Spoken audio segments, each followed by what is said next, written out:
So good morning, everybody.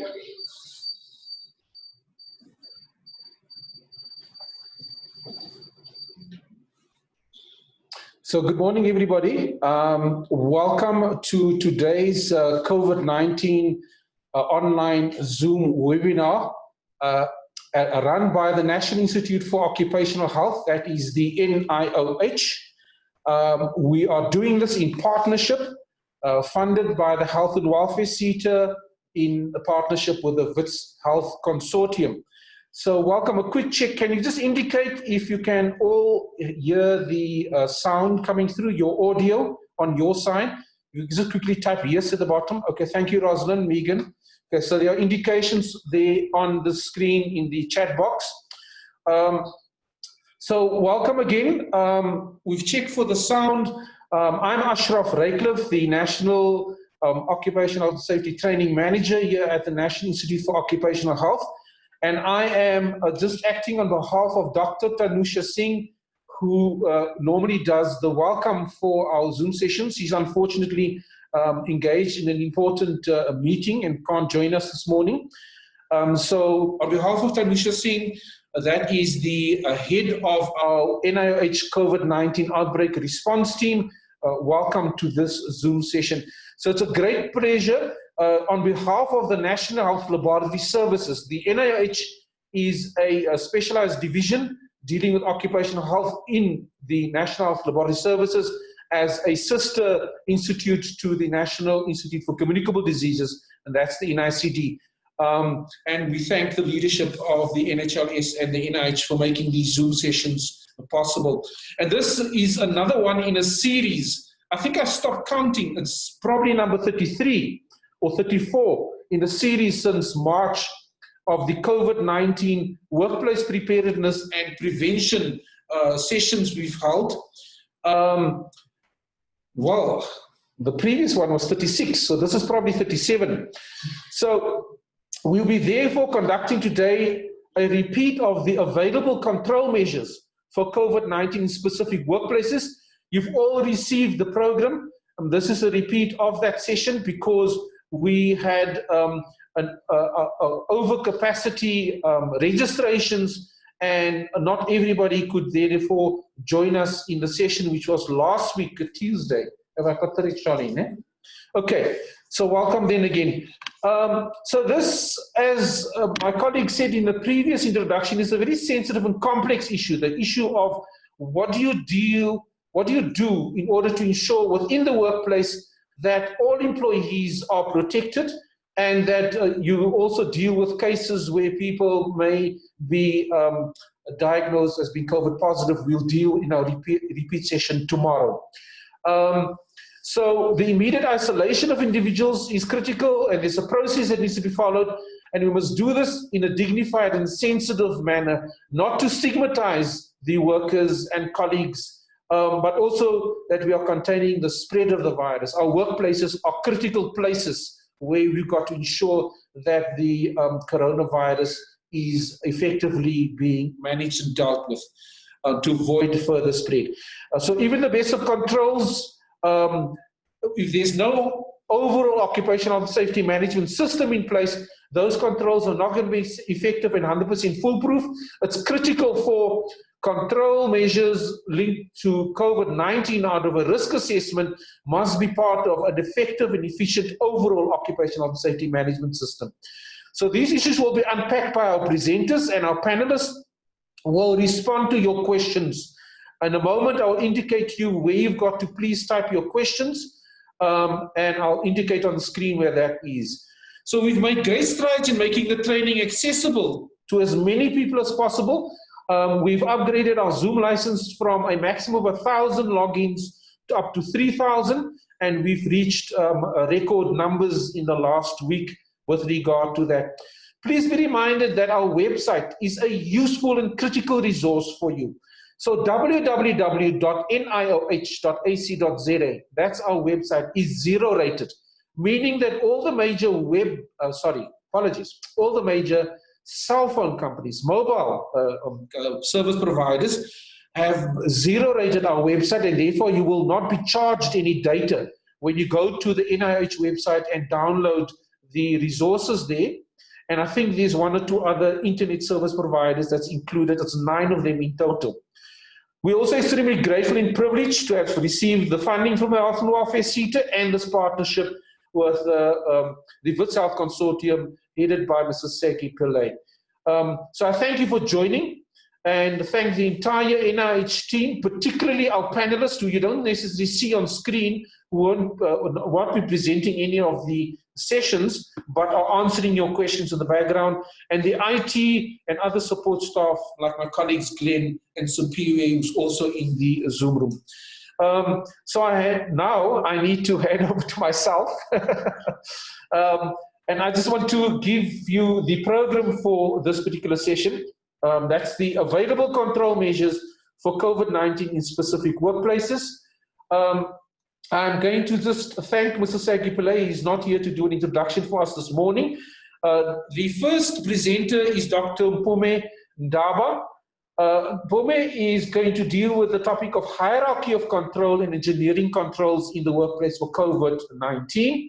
That's followed by Dr. Odette Volmink, who's also from the occupational medicine section here at the NIOH. And Odette will deal with administrative controls, personal protective equipment, PPE, and medical screening of employees. The third topic is dealt with by another colleague from the toxicology section, that's Dr. Charlene Andros. She is dealing with guidance on routine and deep cleaning of workplaces on when COVID-19 positive cases have been identified. So without much delay, I am going to ask, before I ask Glenn to put on the presentation and welcome Mpumi, please, you've got to put your, let me point at the right one, so I can't see it on the screen there at the bottom. There we go, thank you very much. So if you could just put your questions there in the Q&A box. Please don't type any of your questions in the box next door, which is for general comments, right? If you could just please do that. Our panelists who are also online and our presenters, when they're not presenting, will be answering your questions live. Our objective is to end the session with 0 questions that have not been answered. If any of your questions are not questions, we will just put it into the third category of comments that doesn't require our attention and to be answered. So a reminder, please type your questions in the Q&A box. That's that one there. I think some people have already started there. Don't ask any questions there with regard to data or administration, anything of that nature, only questions related to the topic. And afterwards, you will find the presentations, these video recordings, both video and audio, on our website. So at that point, I just welcome Mpumi Ndaba, Dr. Ndaba from the occupational medicine section to join us.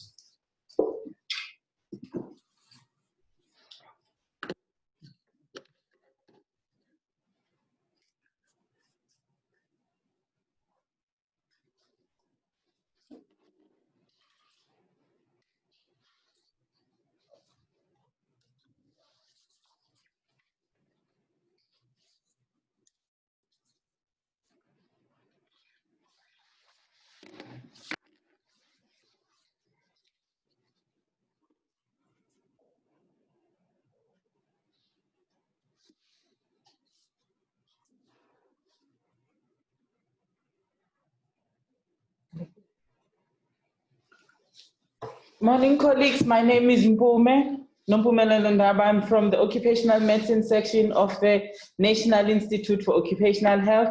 I'm going to be presenting on available controls on the workplace.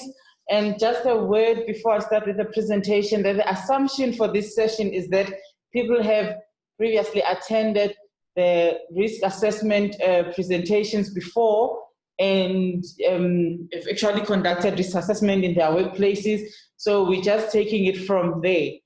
And I just want to, as a way of background, I just want to emphasize from a workplace perspective and a workplace risk assessment perspective that we will have conducted as part of our risk assessment, we would have identified the hazard, which in this instance is the coronavirus. And we've done a risk assessment. This is now looking at what's the likelihood of getting infected from the virus or the likelihood of getting the disease, you know, and what's your risk, and also try to categorize your risk. And then we also need to be reminded, not only from a workplace perspective, but generally the transmission of the coronavirus is through droplet spread and also via contact with an infected person or a contaminated surface. And there's still an issue about symptoms. Why we worry about this a lot, especially what's important from the workplace perspective, is that we know now that there are some people who are asymptomatic but are infective carriers. Asymptomatic meaning these people don't show any symptoms, but you know, if they were to test, they were to be found to be positive. So they have disease, but they don't have symptoms. It's very important for our workplaces because this says everyone should be treated as potentially, you know, infected. But also what we know is that plus minus 80 to 85% of the infected people have mild disease. And we know that some of those actually don't even have disease at all. On the right-hand side of the slide, I've got a quick reminder of the transmission as what we've spoken to as the danger zone, being 1 to 2 meters. And then, as we said before, the droplets, the lighter droplets, the very small droplets have ability to actually extend to about 2 meters. But then you find that the heavier, the bigger droplets, which because of gravity are heavier, they can actually fall to the ground within a meter or so. This is very important for the workplaces and for where we are and looking at the controls in the workplace. So having done the workplace risk assessment, just a quick run through this. You know, when we do the risk assessment, we identify health and safety hazards, you know, associated with any work. So we look at the overall workplace, you look at the different work activities, you look at the different work areas, and then in those work areas, you also try and determine the risk associated with the identified hazard. For in this instance, it would be coronavirus, but also there might be other hazards that are also introduced, that are also available in the workplace. So we also, the next step would be putting in place mitigation or precautionary control measures associated with the risk determined, and then also monitor and review control measures to determine effectiveness of those control of the controls that we've put in place. So you may have to put an effective control in place, but then unless you review and monitor how effective is that, as soon as you're getting new cases, as soon as there are people who might say, because I went to work, I was in contact with someone, then it means you need to relook at the control measures that you have in place. And then again, you need to review the risk assessment, and as stipulated, you have to review the risk assessment when you are required to ensure that there's improved or continued effectiveness. But also, you know, the employer needs to review the risk assessment when they receive comments or advice, or maybe there are incidents in the workplace. In this instance, you need to review the risk assessment. For example, workplaces, when they opened, they started with a smaller number, but then now as the numbers also increase of people in the workplace, you might need to review your risk assessment and effectiveness of your controls. So this is just a diagram that takes you through. Most of us will have had something of this sort or equivalent to this, looking at the hazards, as I've said, who might be harmed in a specific area. You know, it might be a staff maybe, or a worker or visitor and so forth. Look at the specific areas. It could be area one, could be this activity, who does what, and then what controls are in place. What is there in that workplace to ensure that you mitigate the risk? And then also additional controls required. Do we need anything else extra than what we have put in place? And then any action required and by whom? And obviously what I've actually jumped there is that from the hazard, what are you likely to get? You're likely to, you know, there's a risk of acquiring the infection. And then the next stage would be actually trying to categorize the risk. You know, there are different people in the workplace and in different workplaces. So as a guide, you know, there's normally, you know, people who have a very high risk of exposure. So these would be the people who actually deal with people who were infected or affected by the coronavirus with COVID-19 disease, and people in workplaces like health workers, emergency personnel, lab workers, and so forth. You might deal with people knowingly or unknowingly that they do have the condition, and the risk of exposure in those workplaces is very high. And then there's other people who might be, you know, in maybe similar workplaces, but then maybe there's also, it's not as very high, but it's like high exposure risk jobs. And you find that maybe workers in the second category might be those people maybe let's say waiting areas, gathering places of maybe the same facilities or other facilities. But over and above, maybe the second column, if you look at the very high risk exposure, these might be people who also have to conduct other activities that are associated with aerosol generation. As we know that coronavirus is spread through the droplets. And then there are people medium risk, which is, not as much as the high risk exposure risk, risk group, but then it might be people coming from, like sharing workplaces, and, people in that group might have frequent contact with workers who may return from other provinces and so forth. And this might just be usually most of the workplaces other than the healthcare settings. And then there are low risk exposure workplaces or activities, which may include, these are people who are in minimal contact in workplace with other people or public or other workers. For example, people who are working from home, their risk from a workplace perspective is very low for them to actually acquire or have transmission from the workplace. For obvious reasons, they are away from home. And then there might be office workers with no frequent close contact with other workers or customers in public. Those as well are classified as low risk. So it's very important to remember that the level of risk depends in part on the type of work that is being undertaken. So when we talk about controls in the workplace, we are trying to say, what can we introduce to actually change from a high risk to a low risk environment or setting? For example, moving from medium risk to low risk areas. So some of the mitigations that are normally used in the workplace to mitigate means to mitigate risk include primary prevention as well as secondary and tertiary prevention. But what we're going to be focusing on is mainly primary prevention. These are means of minimizing risk of transmission in the workplace. This is it's very important. It's the risk of transmission in the workplace, and this is done usually via the hierarchy of controls in the workplace.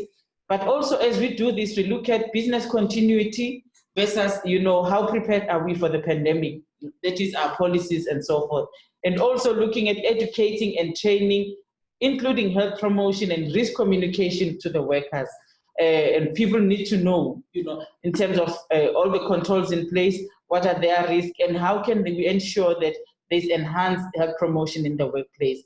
The other aspects of our secondary and tertiary prevention will be discussed more by the colleagues who are going to follow me. But they mainly refer to where you identify people at risk early and respond appropriately. This is where now somebody has been infected and then now you want to identify who are the other people who are potentially contact, and you want to respond early, maybe refer them for testing and so forth, but also ongoing monitoring in the workplace as well as tertiary prevention. It's very important to realize that secondary and tertiary prevention, it might not really be talking to minimizing the risk of transmission, but you think some people might have exposure or exposure to the hazard. Now you want to identify early disease and respond appropriately. So when we're talking about hierarchy of controls, it's a principle that is used in the workplace that refers to its main aim at reducing or eliminating worker exposure. So the aim is to change the risk, but not hazard. We will recall, colleagues, that the hazard remains there. We have coronavirus in our communities, in our workplaces, but all we are trying to do in the workplace, we are trying to minimize or eliminate worker exposure where possible. So by this hierarchy of control, the principle is that you try and use a combination of these strategies, starting from the most effective and going to the least effective.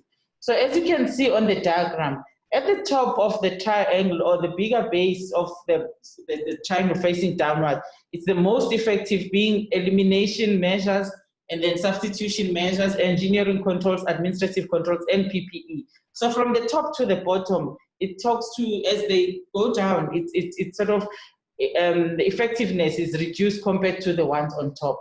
So when we talk about eliminating hazards, from the workplace perspective, not specifically tailor-made really to the coronavirus, elimination talks to physically removing the hazard from the workplace. Where possible, we would actually be ensuring that we are removing this hazard in the workplace.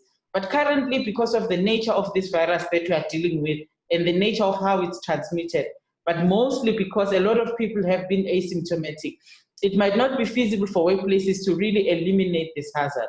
So this will mean now we move on to the next one. Substitution, this is where we replace the hazard. We wouldn't really like to replace coronavirus with anything. But then also it doesn't apply in this instance because this is a hazardous biological agent. So automatically we'd move to the next one, being engineering controls, which refers to you isolate people from hazard. These are means of ensuring that you isolate people from hazard. And then the next one would be administrative controls, which is changing the way people work, and then the personal protective equipment. So if you can, again, if you revisit this, you look at engineering controls, people have referred to these as expensive, but if you look at them, these are controls that you put that can benefit a lot of people compared to PPE, where PPE, because it's tailor-made to one person, you might have to purchase a lot to ensure that each individual person is protected. So from a workplace perspective, engineering controls are more effective. One, because you can manage to, a lot of people can benefit from them, but also because the nature of, if you isolate people from the hazard, that might be much more effective than actually expose people and hoping that PPE will be fully effective. So elimination, as I've mentioned, it's not always feasible in most workplaces. But if you think of the lockdown, that was one strategy that I can think of in terms of where workplaces were locked down and then people were working from home. So workplaces at that time were sort of had eliminated the virus or the hazard at that time. And then, but if you look at healthcare sectors, emergency personnel, all the other sectors that continued to work, it was not really feasible to eliminate the virus from their workplaces. However, in other places, people did manage to sort of eliminate from the specific smaller workplaces. So again, as I said, substitution might not be applicable. Engineering controls, as I said, the beauty with engineering controls is that, yes, they isolate people from the hazard, but it's not dependent on the workers' compliance. These are controls that you put in place, and then it's not dependent on whether I comply or not. It's actually there. It's a control that is there. For example, where you have to increase flow from outside air using portable air purifiers, that doesn't, whoever goes into that room is protected without necessarily having to do sort of much. But as I said, very important to consider that around this time, we need to try and mix, the types of the controls that you have in place. But also, if you need to be sure that these controls are working, for example, the increasing flow, we need to review and change existing filters in air circulating systems, and then need to ensure that there's constant review of the hazard of the controls that you have in place. So some of the key strategies that have been identified as part of engineering controls include using specialized ventilation to remove hazards from the air.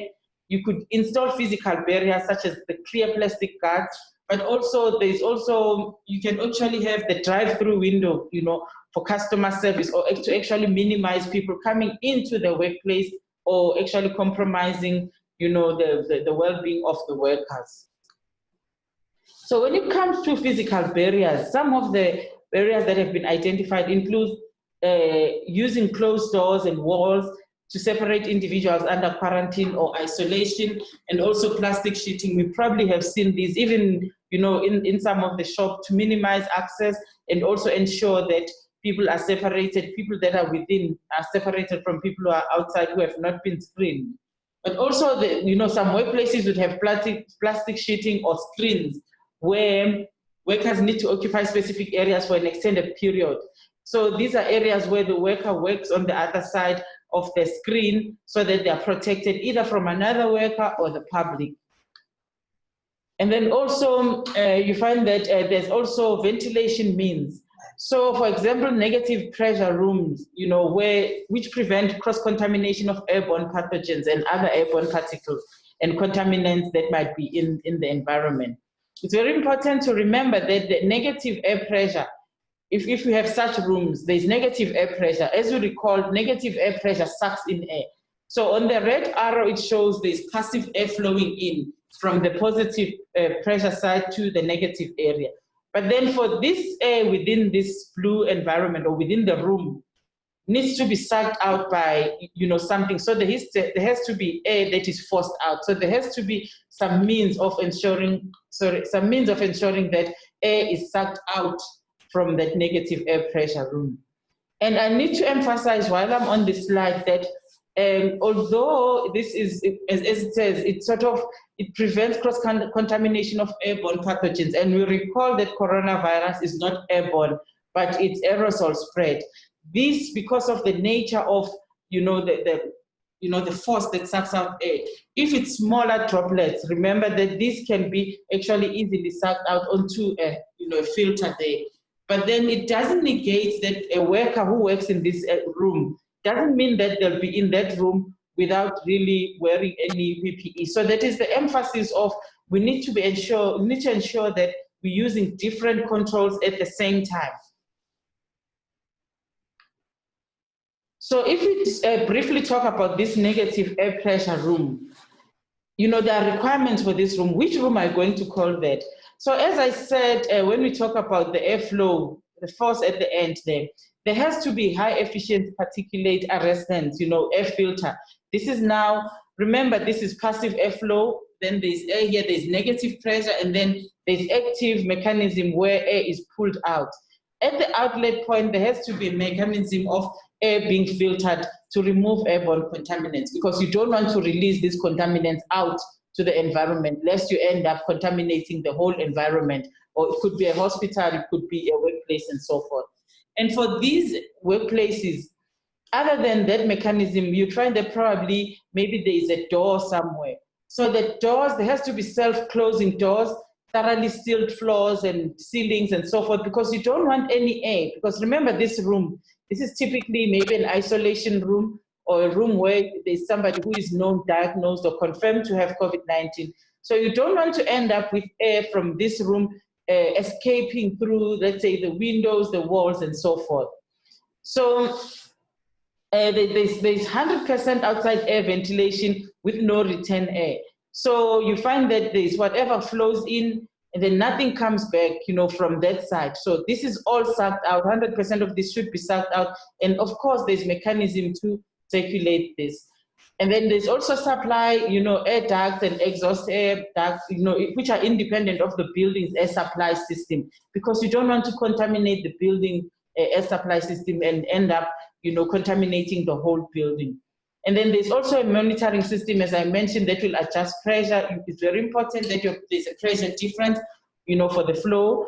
And then also you find that, especially in hospitals, around this room, there has to be an intermediate room or a room between this room and the adjoining spaces, so that, there's no contamination, there's no leaking, of air from, this room to the adjoining places. And there's also means to ensure that there's differential air pressure instrumentation panels. So this, the ventilation part of this room would have airborne infection isolation room. So these are the rooms, as I mentioned earlier, it could be isolation room where we know that people have airborne, they have got airborne infection. So there has to be proper ventilation there. And usually these rooms are single patient rooms. For obvious reasons, you don't want to cross-contaminate, you don't want patients actually transferring infection to each other. And the negative pressure normally provides a minimum of 6 to 12 air changes per hour. So this has to be monitored. So there has to be a mechanism to say, we've got a control in place, but it has to be monitored. Is it working the way it's supposed to work? So some of the workplaces that might benefit from this include workplaces that have infectious areas, for example, hospital isolation rooms, in the emergency department, in other waiting areas or charge areas, bathrooms in hospital, pharmacies, and so forth, and laboratories. Sometimes you find that you might find this in postal and work offices and border control, where there's customs and inspections of facilities. It's very important to note that, in these places, it's not just the area that you've got that person in there or somebody who's infected or maybe suspected, but then there are also procedures that are conducted there. For example, intubation, nebulization, and swabs might be conducted in these rooms.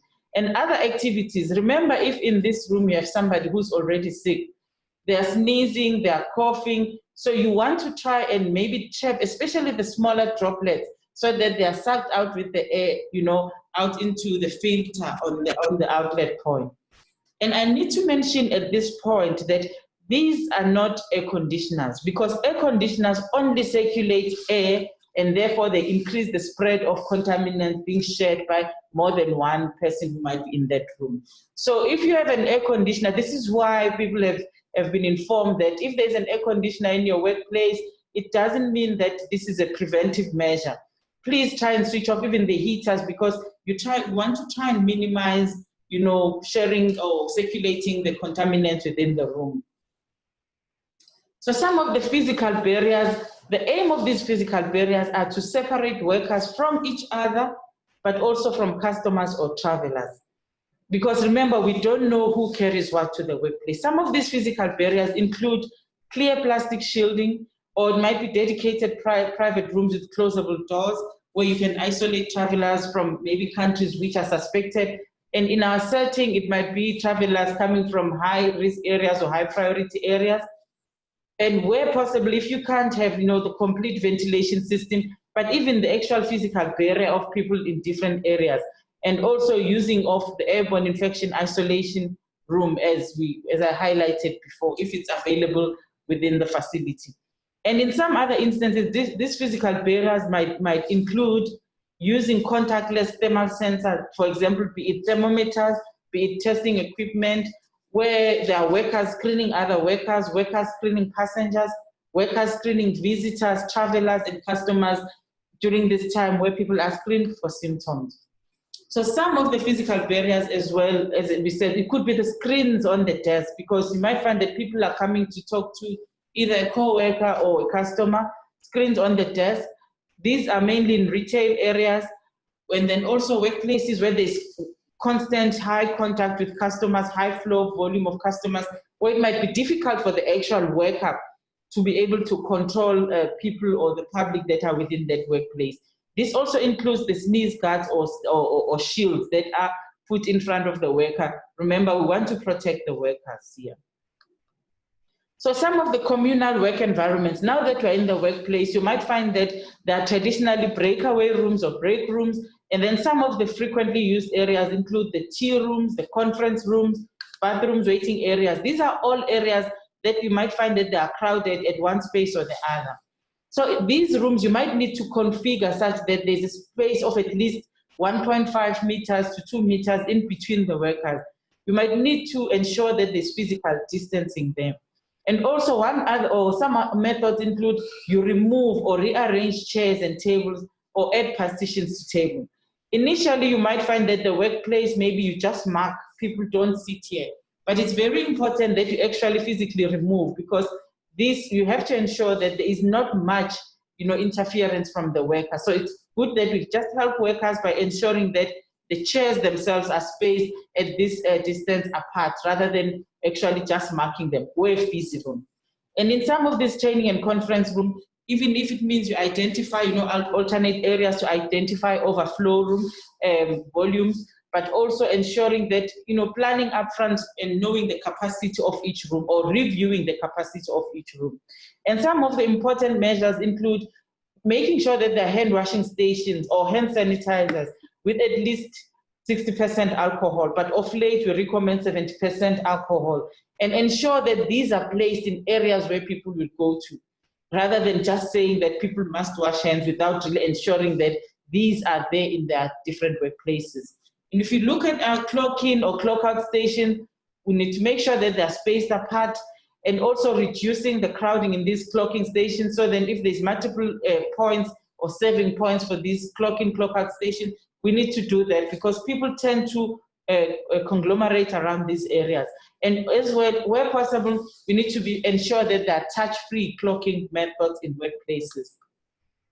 Some of the other workplaces, there are processing workstations or where people work, on the floor or so. We need to make sure that we modify the alignment of those workstations, make sure we mark those workstations, make sure there are also physical barriers, ensuring ventilation, but ensuring also that you might find that it's an open plan office.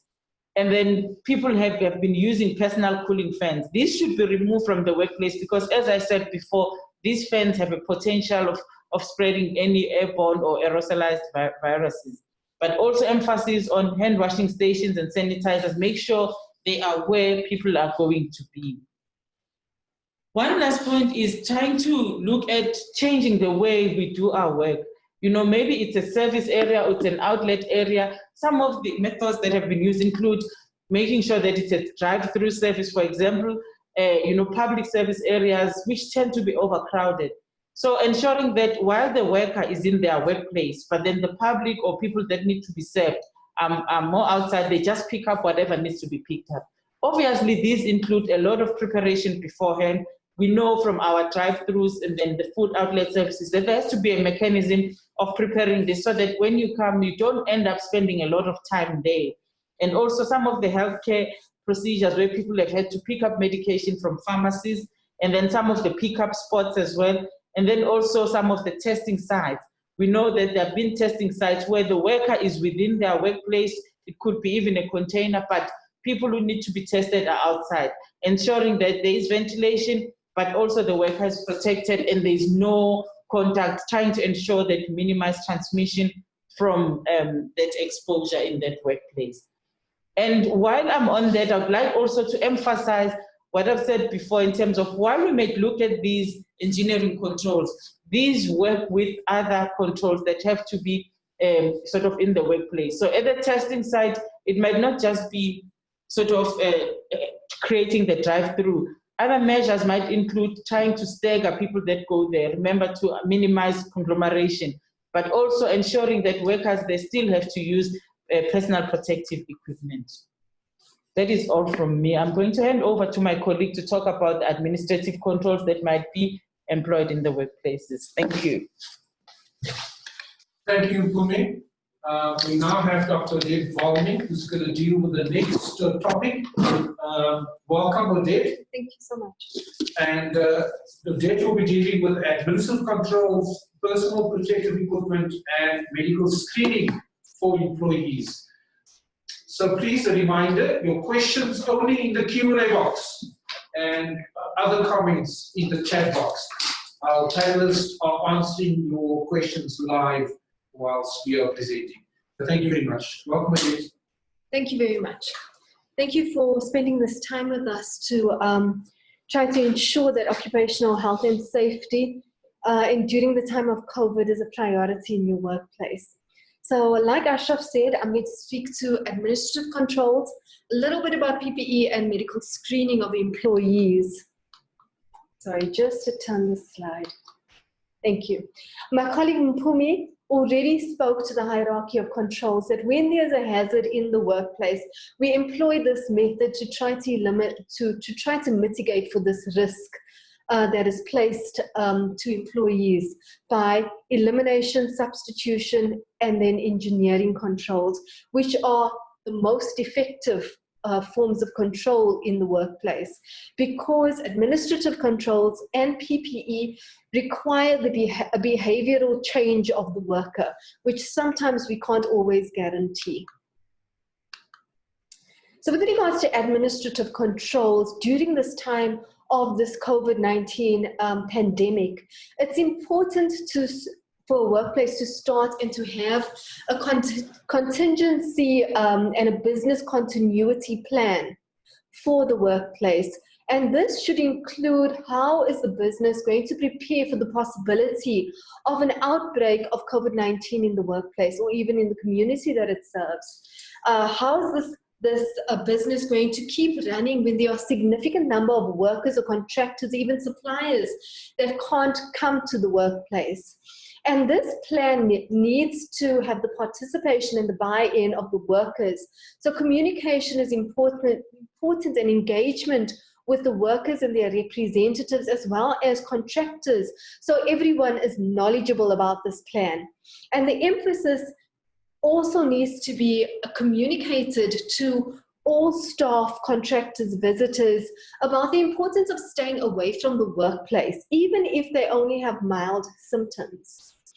And this plan should also address sick leave arrangements, Also, we know there are mental health implications with regards to us and the current pandemic conditions that we're exposed to. There's also going to be social conditions when there is a case of COVID-19 in the workplace. And for small and medium-sized businesses that don't have occupational health support, it's important for workplaces to consult the information available in terms of the public health authorities in advance to prepare should a case or should an emergency happen within the workplace. It's also important to get the guidance of each sectoral organizations to see what has been recommended in each sector. And where feasible, it's still important to promote teleworking across the organizations and to allow workers to work flexible hours in a way to minimize crowding of the workplace. Our directive from the Department for Employment and Labor also states that we need to appoint a COVID-19 compliance officer within workplaces that oversee the implementation of the plan and the adherence to the health and safety measures, with full consultation with the health and safety committees in the workplace. Now, other administrative controls that need to be looked at in the workplace and be reviewed for this time means infection prevention and control policies and the standard precautions. They need to be reintroduced, revisited. Workers need to be re-educated about these policies. Also, we need to look again at our occupational health policies and to make sure that they are aligned with the current pandemic as well as the controls that need to be in place. We need to think about things like controlling access to workplaces. And one of the control mechanisms of controlling accesses is screening procedures that are done at access points. We also need to ensure that proper signage is available in our workplaces that encourage people to stay at home, that encourage people to employ good cough and sneeze etiquette, and also encourage people to have good hand hygiene during this time. We need to relook at our cleaning and our disinfection procedures for the workplace, and it may need to be more vigorous and more frequent than it used to be in the past, and we need to revisit these policies and these procedures. My colleague will talk a lot more to this in the next presentation. We also need to ensure that there's safe waste management practices within the workplace and procedures for this. And we then if there's an occupational health or infection control personnel, these people should establish points of contact between the organization as well as the local health authorities. In order to establish public health reporting procedures, should there be a case in the workplace or contacts in the workplace, and procedures should be swiftly followed once they're in place. We also need to, all the policies, all the procedures that are now being instigated and implemented in the workplace need to address the problem and create an environment that is a blame-free working environment to ensure that there's buy-in from workers, from unions, from employers and all the necessary participants to ensure that a safe environment is maintained. We also need to, if there hasn't been one before, establish employee assistance programs for the mental health support that is needed by employees during this time. And we need to have updated and appropriate travel policies as travel becomes a little bit freer to ensure the safety of staff. Now, even as we change the policies, the procedures that we have in our workplace, it is very important to ensure that communication to employees, to representatives is effective and it is prioritized. People need to be given facts about this disease, COVID-19, and particularly around what are the symptoms as well as how is it spread, particularly in the workplace. People also need to know about infection prevention and control measures that they can employ within the workplace, like hand hand hygiene and respiratory hygiene practices. If PPE is necessary in the workplace, the correct donning and doffing and disposal of PPE needs to be communicated to employees. Also, we know that influenza, vaccinating our employees against influenza, could possibly prevent co-infection with COVID and influenza during this flu season, and employees should be encouraged to get vaccinated against influenza. We also need to advise workers, as I said before, about what are the symptoms for COVID-19, and also in terms of self-monitoring for symptoms, and who to report to should they experience symptoms either at home or even within the workplace, and what kind of sick leave policies are available for them should they have COVID-19 or should they be exposed and be a contact for COVID-19. So there needs to be clear policies regarding sick leave. And people should not, these policies shouldn't convey the message that they are punishing people for staying away for flu. It should empower people and make it possible for people to work from home where possible. And people also need to understand the risks of travel and make informed decisions with regards to traveling. So my colleague Mpumi also spoke about the necessity of physical distancing within the workplace and about the engineering controls that look at rearranging the workplace to ensure that there's minimal contact between employees. And even where this is not possible, maybe even to install physical barriers so that this distancing is appropriate. But she also mentioned that we don't need to only think about the workspace, but also the common areas, the queue control in terms of access to the workplace, but the canteens, the lavatories, and some changes to how people work can also minimize or improve social distancing in the workplace, like staggering break times to avoid concentrations of workers in common areas.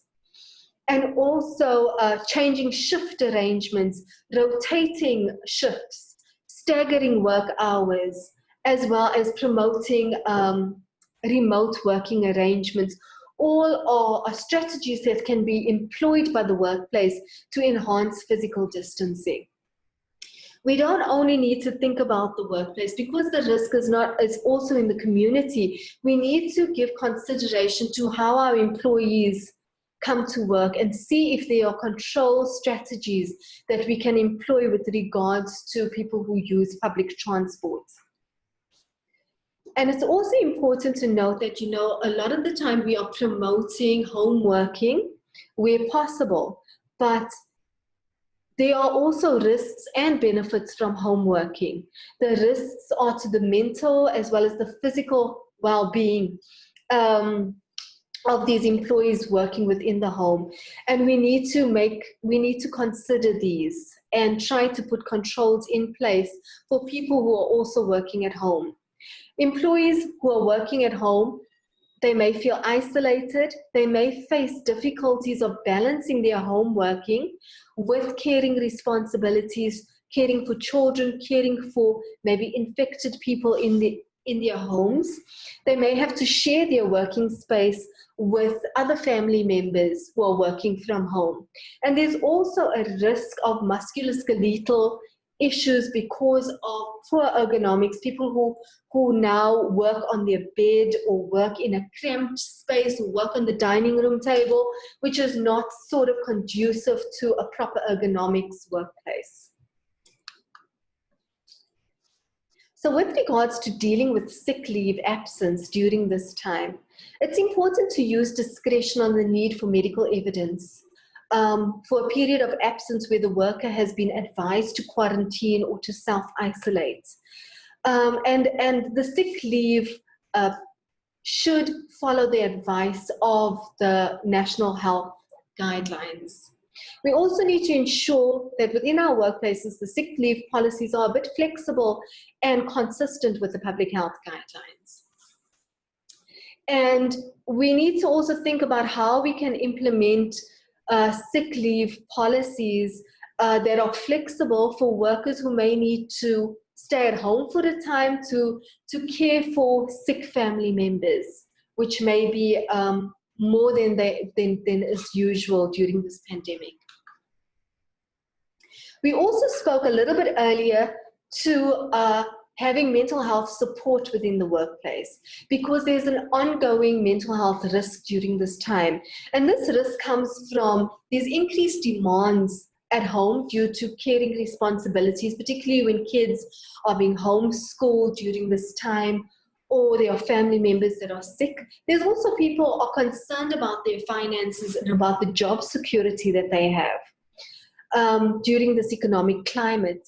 There's also changes to their workload as well as the work location.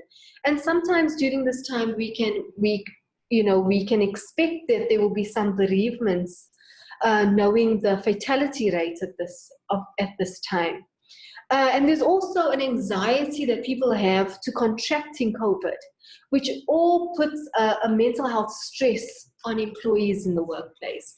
So we need to think about having a system approach in the workplace that is focused on supporting employees, maintaining their mental health, as well as preventing mental health issues being a problem in the workplace. And it's important not to forget about the mental health support, because there's a close link between workforce well-being and the organization or the company's resilience and productivity.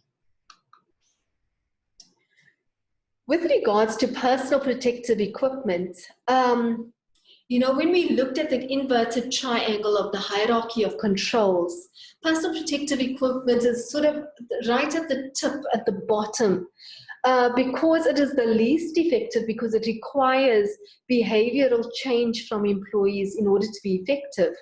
But it also needs to be, it's an effective measure only if it is used within a complete package of mitigation and control strategies, meaning that we already have engineering controls, administrative controls, and then also PPE to complement these other controls. The appropriate PPE that should be used needs to be informed by the risk assessment. And we need to ensure that if the risk assessment states that there's appropriate PPE that needs to be used, the employer's responsibility is to ensure that there's adequate PPE available. Now, with regards to healthcare workers who are involved in aerosol generating procedures, which we know is the highest risk of COVID-19 within workplaces, these are healthcare workers who are doing tracheal intubations, non-invasive ventilation, cardiopulmonary resuscitation, and tracheostomies. The PPE that has been recommended in these situations include a single pair of disposable gloves, respiratory protection in the form of an N95 respirator or higher protection, a gown, and if this is not fluid resistant, then aprons. And this is specific to this highest risk of exposure in the workplace and is informed by the health risk assessment. It's important that where PPE is appropriate for people to use in the workplace, this PPE should be considered contaminated and discarded in accordance with safe practices. And it's also important that workplaces should have some kind of surgical masks available for employees that when they screen are symptomatic. And we also need to, with regards to cloth masks, which are not necessarily a form of PPE, but we need to align with the regulations of the country. So now, how can COVID-19 or SARS coronavirus 2 come into our workplace, and how can our workers get exposed to this? Firstly, because we know it's community acquired and there's a high prevalence of COVID-19 in our communities, people can acquire COVID-19 in the community and then come to work and expose people within the workplace to COVID-19. But also within the workplace, there are certain workplaces that are at high risk just by the nature of the job, that it is a risk factor in the workplace, like healthcare workers, laboratory workers, mortuary workers, who as part of their job, they need to work with people, and these people who are potentially infected. Now, it's quite important to control this exposure within the workplace, because it can lead to further exposure in the workplace and also further exposure as people go back to their homes and into the community. So part of what the directive has required for us to do is medical screening of employees.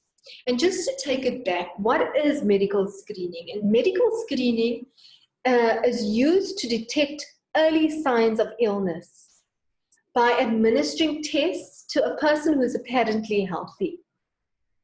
And these testing modalities can include using tools like questionnaires, or even doing physical examinations on employees, or even doing specific medical investigations. And during this time of COVID-19, it is used to ensure that there's early detection of disease, which can facilitate testing of the symptomatic person and treatment. And also, it is useful in prevention of transmission from a potentially contagious worker to other employees, visitors, or clients within the workplace. It's usually, my colleague Mpumi spoke a little bit earlier to using different prevention strategies like primary prevention, secondary prevention. And secondary prevention, medical screening is often used as a secondary prevention strategy in workers when they're exposed to a hazard, because often we want to see the health effects of that hazard once they've been exposed. But it can also be used as a primary prevention strategy in the case of COVID-19 to ensure that we keep infected employees out of the workplace, and hence protecting all the other workers in the workplace. So we said that there are certain employees that may be exposed to COVID-19 in the workplace, and we spoke about how that exposure would come to the workplace. So once somebody has been exposed in the workplace, it's important to do a workplace investigation. And this workplace investigation would need to be done in order to try to make an assessment of whether the worker who is exposed as there's a high risk of exposure or a low risk of exposure. Now, by definition, a high risk of exposure to COVID-19 are people who have been exposed to a confirmed case of COVID-19 and there has been close contact that is within 1 meter proximity, and there has been prolonged contact. So that is the contact with the COVID-19 positive case has been in an enclosed environment for a longer period than 15 minutes. Or if there's been exposure in this time without PPE, or there's been a failure of the PPE. Either they've had PPE and maybe it was torn, or the PPE, they were supposed to be using it, but it was sitting on their chin. If somebody is in that close contact with a failure of PPE, or there's been a direct contact with a confirmed cases, respiratory secretions, like maybe a laboratory worker, or even when there's a worker who is living with somebody who is now a confirmed contact, that classifies a high risk of exposure. So it's important within the workplace to, once there has been an exposure, to try to ascertain, has this exposure been high risk or low risk? If there's a high risk of exposure, the person who is a close contact, and these close contacts now need to be quarantined away from the workplace for at least 14 days. During this time of quarantine away from the workplace, because they've had a high risk of exposure, they need to self-monitor or be monitored for symptoms of COVID-19. And should they have symptoms of COVID-19 at any time during these 14 days, they need to be referred promptly for testing.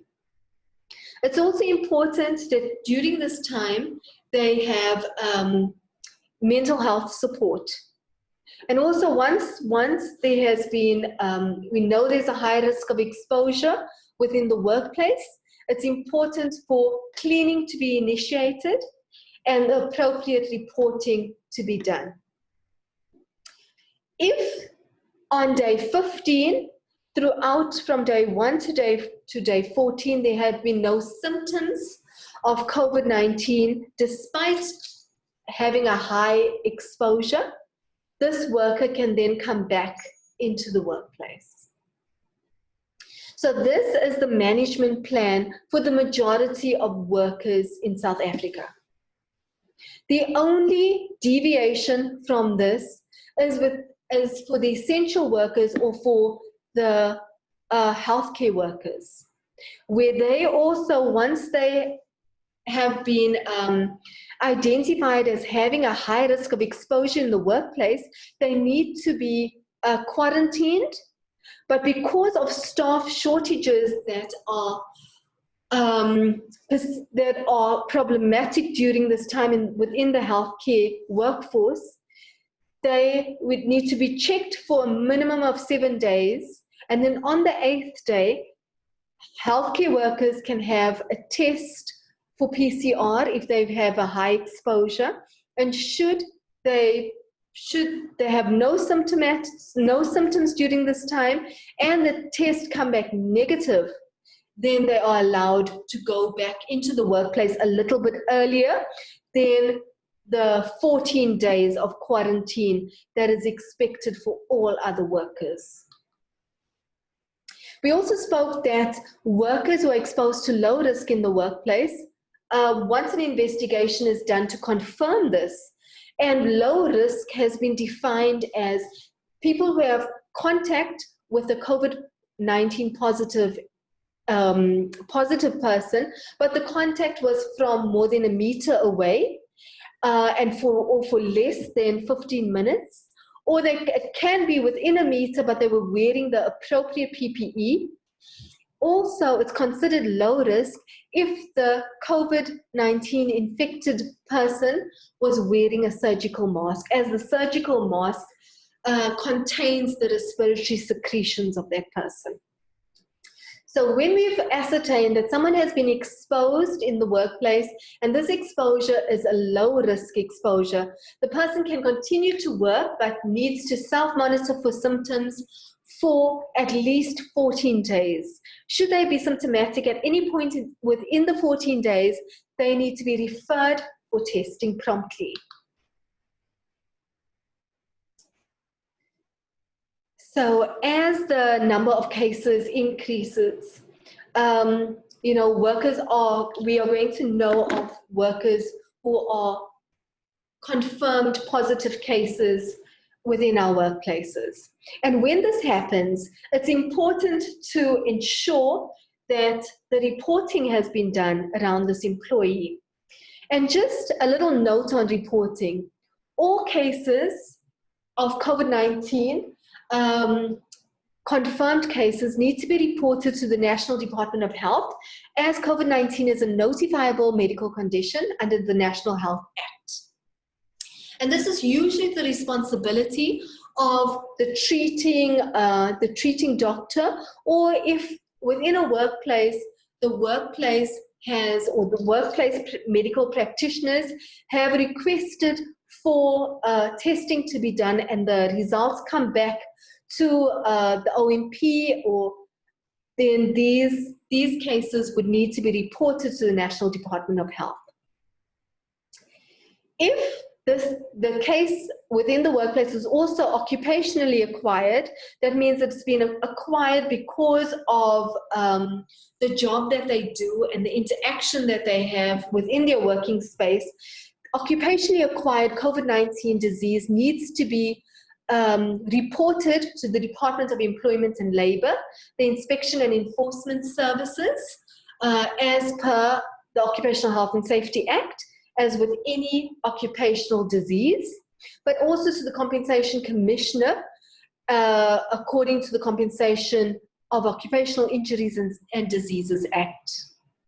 It's also necessary to isolate this employee away from the rest of the workforce. And if the person is at work, they need to be provided with a surgical mask for the worker, and need to be referred for clinical treatment, assessment, and treatment. It's also important, we spoke about, to ensure mental health support and to issue appropriate sick leave, as this person needs to self-isolate away from the workplace. At the workplace, once we know about such cases, it's important to do an incident-based investigation or an assessment.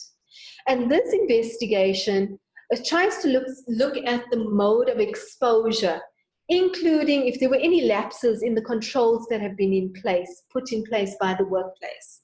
And if it's found that there are any lapses in controls, it's important to review the risk assessment at this time and to ensure that these controls are tightened,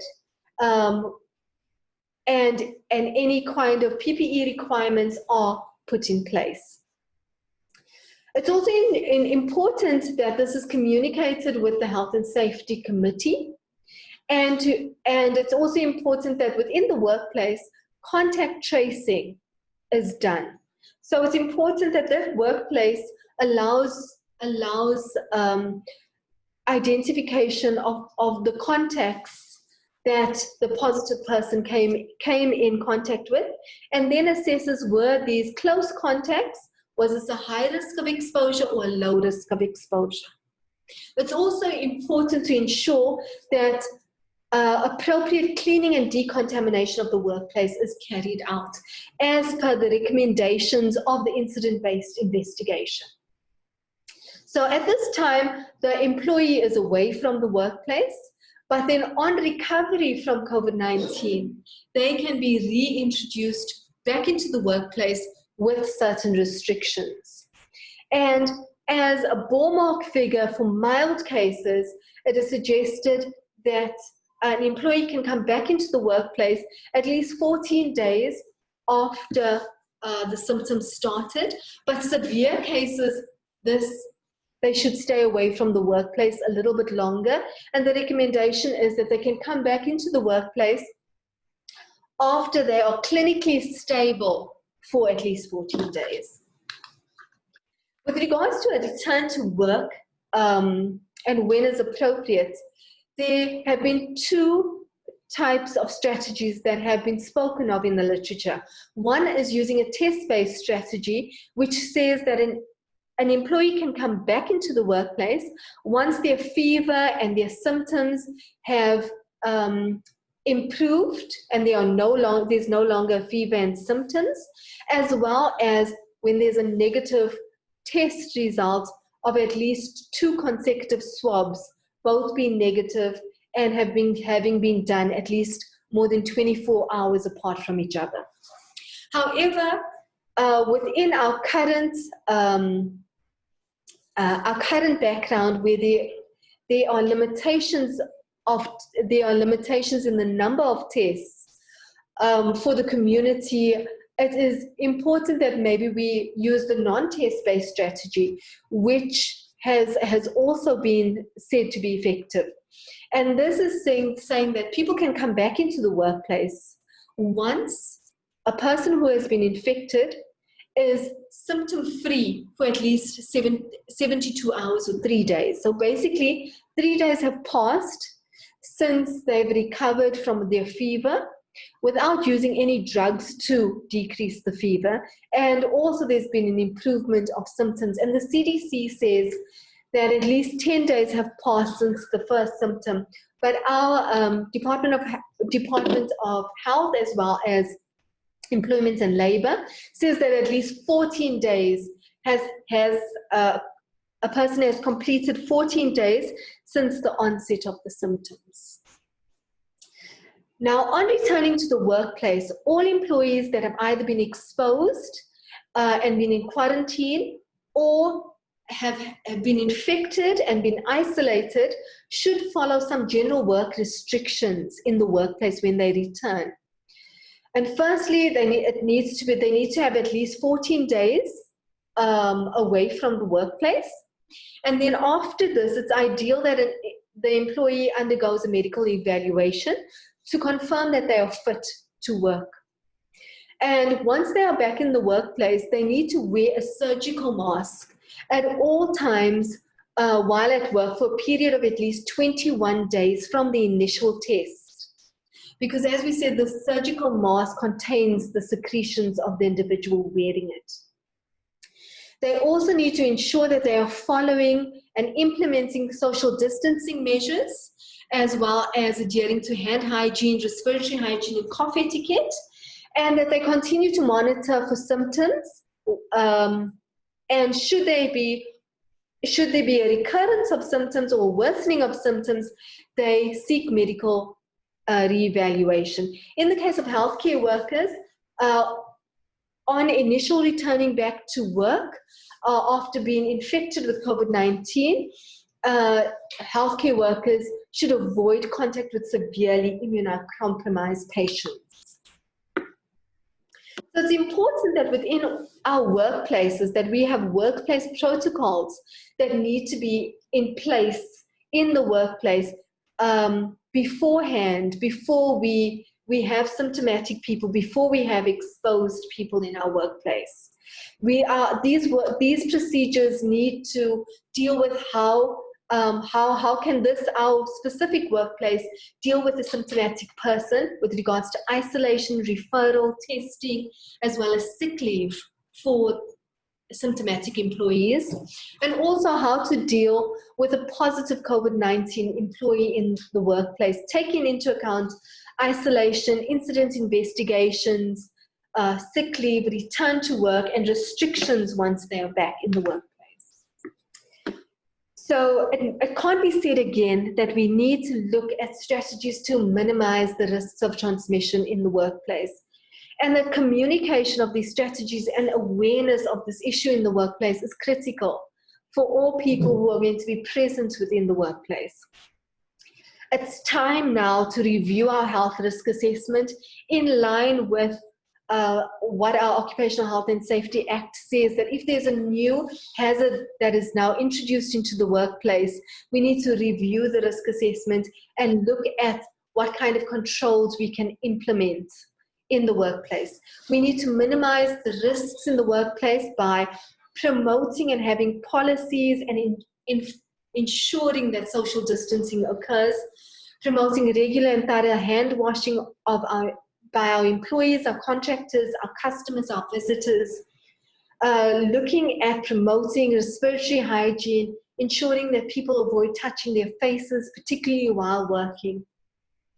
And we need to give workers advice on self-assessment, symptom reporting, and sick leave policies, and encourage or insist that symptomatic people stay away from work and self-isolation occurs as necessary. And we need to also ensure that screening is done within our workplaces and identification of potentially affected employees is done so that their contact can be limited and their movements can be limited within the workplace, and that appropriate referral for testing occurs. We also need to ensure that we have occupational health input within our workplaces so that these programs that we have can be managed internally. Thank you so much for your time and attention. Just to let you know that we do have an email address that you can send any particular workplace queries at info@nioh.ac.za, or we have a hotline where if you need some work-related query about COVID-19 in your workplace, you can put through a call, and the number is 0800 212 175. Thank you so much for your attention.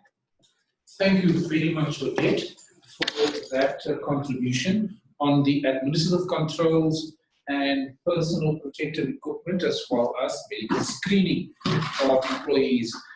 So whilst Claire is getting the next presentation ready for us, a reminder that the Q&A box at the bottom is where you type your questions.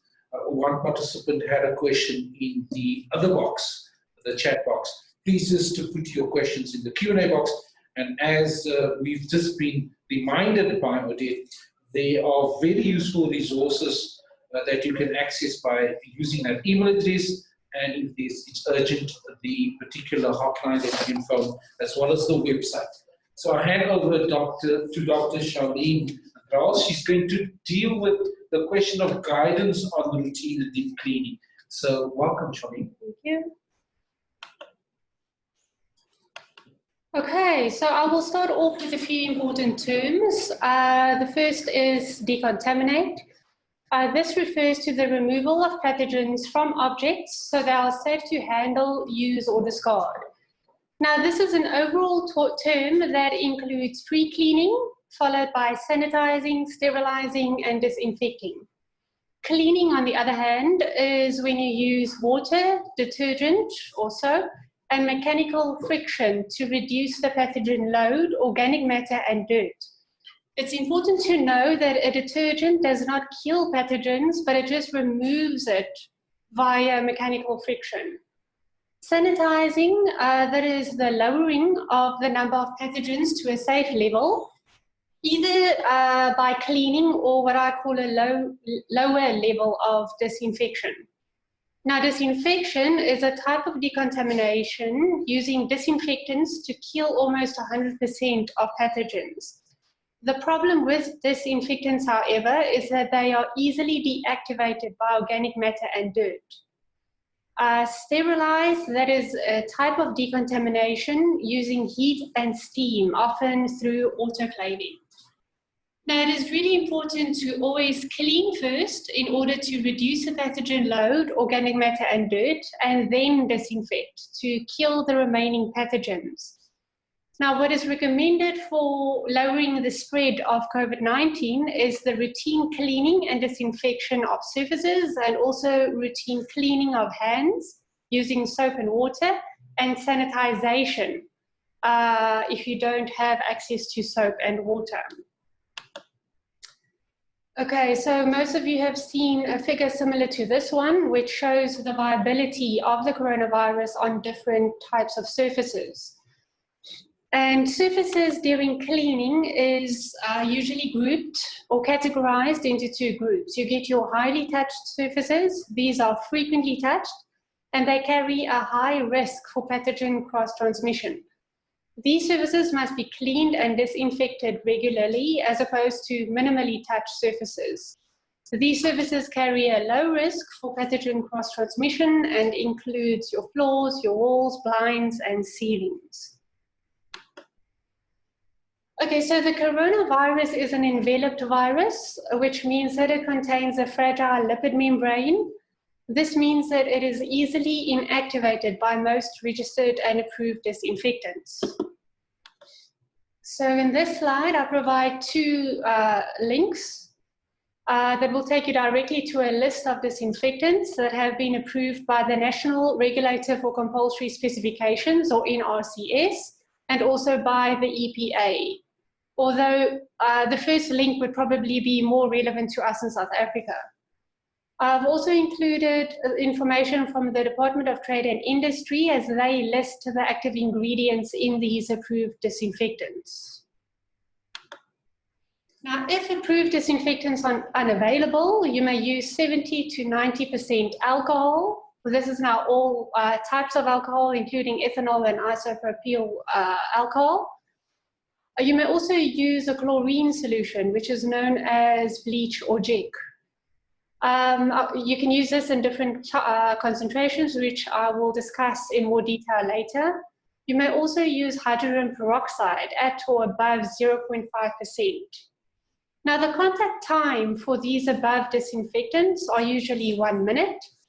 And the contact time, for those who don't know, this is the time for a disinfectant to be in contact with the surface in order to kill a pathogen.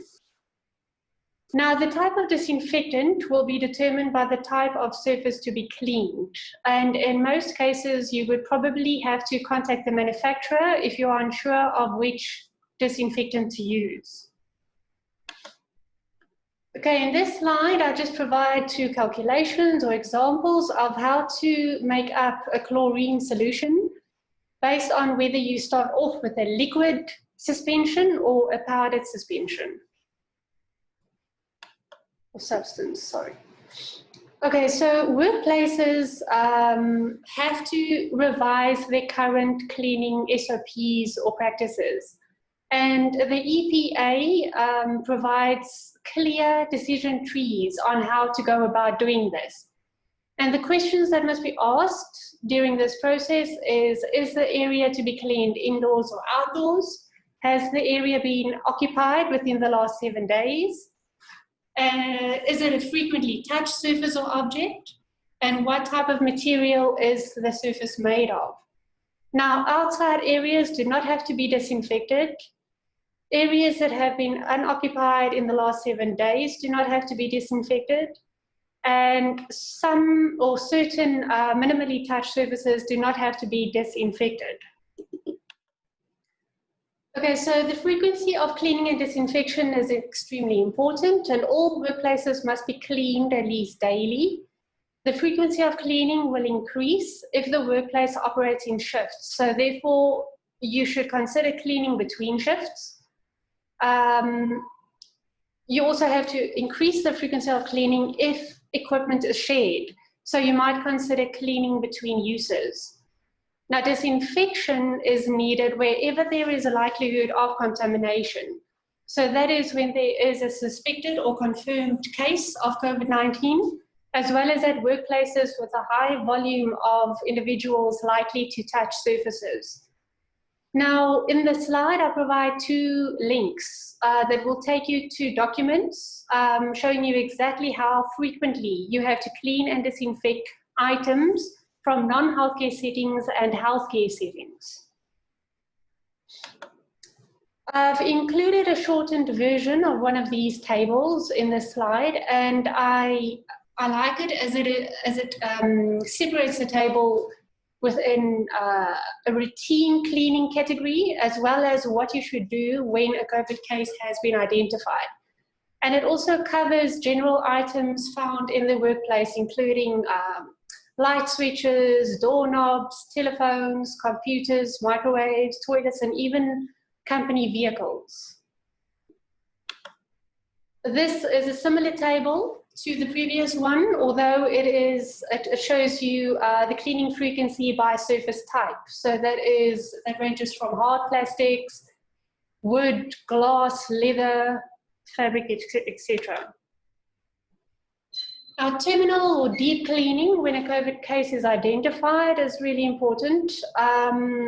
Although the National Department of Health, WHO, CDC, and EPA does not recommend fogging. And the 3 main reasons for this is because disinfectants are inactivated by organic matter. So therefore, you would still need to pre-clean before fogging. The other problem is that fogging may miss certain surfaces shielded by objects or folded fabrics, etc. So therefore, fogging does not reach all surfaces. And also the most important is that there is an increased inhalation exposure of the disinfectant to workers and the community. The Department of Health and WHO does, however, recommend deep cleaning via wiping the disinfectant on a surface after thorough cleaning. Now, this differs from regular cleaning in that with deep cleaning, that involves cleaning and disinfection of all possible surfaces, whereas cleaning is just using a detergent on certain surfaces.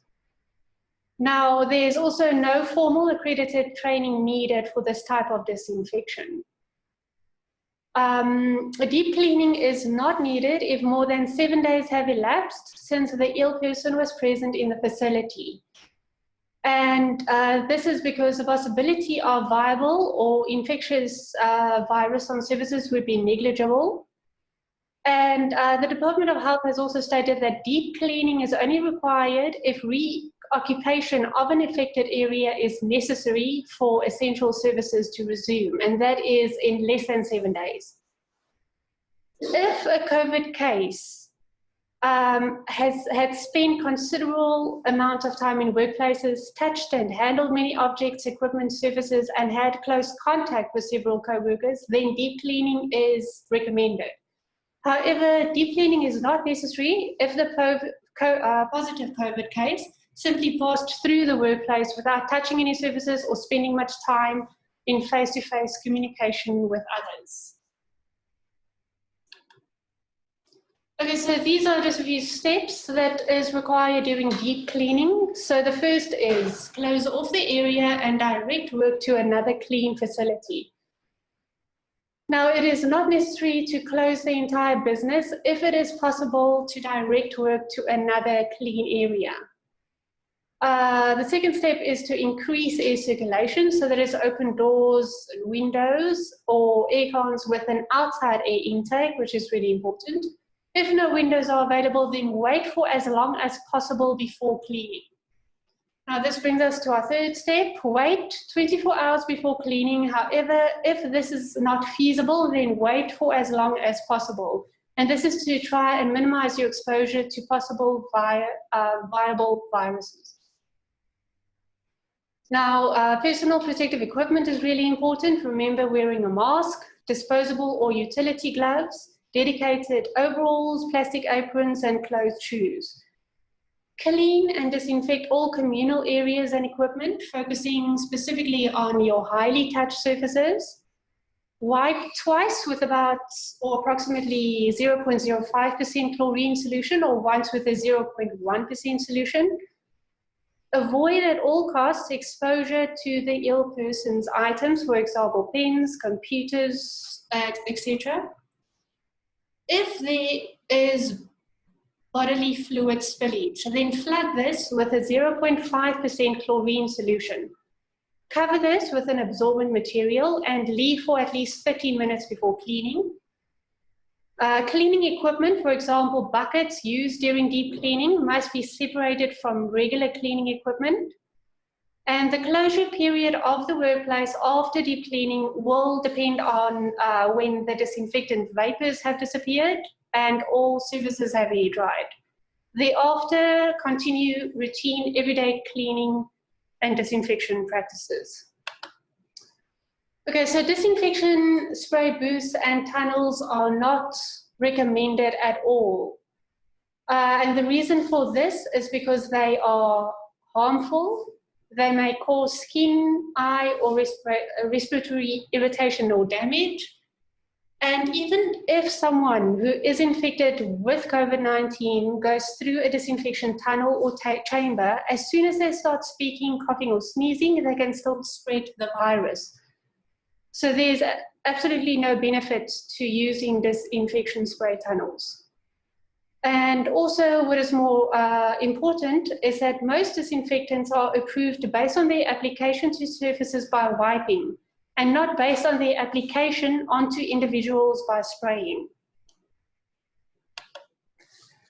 Okay, now these are just a few additional important points that I've included in this presentation, and that is to never mix different types of disinfectants. So never mix bleach with ammonia, as hazardous vapors are released. Moisturize hands regularly, as alcohol-based hand sanitizers result in dehydration. Obviously, minimize contamination of moisturizers by using it immediately after cleaning or sanitizing, and do not share this with other individuals. If staff members develop skin irritation, this must be reported to the occupational health practitioner or specialist or contracted dermatologist. And employers have to provide resources such as no-touch refuse bins, hand soap, alcohol-based hand rubs containing at least 70% alcohol, disinfectants, and disposable towels for employees to use. And irrespective of the workplace size, it is still the employer's duty to comply with Section 8 of the OHS Act, and that is to ensure that there are funds set aside for the provision of these resources. Okay, so I've just included a few references for further recommended reading. And I also would like to stress that all information provided in these slides, including the previous presentations and links, will be available on the NIOH website under NIOH Occupational Health and Safety Resources, as well as presentations and videos.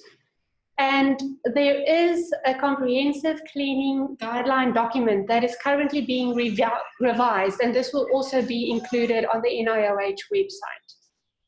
Thank you. Thank you very much for that, Charlene. And that deals with the presentation of the guidance on routine deep cleaning of workplaces with COVID-19 and positive cases when positive cases have been identified. And thank you also to you, Charlene, for doing what our presenters do, and that's cleaning the clicker and devices that we have on the little table here.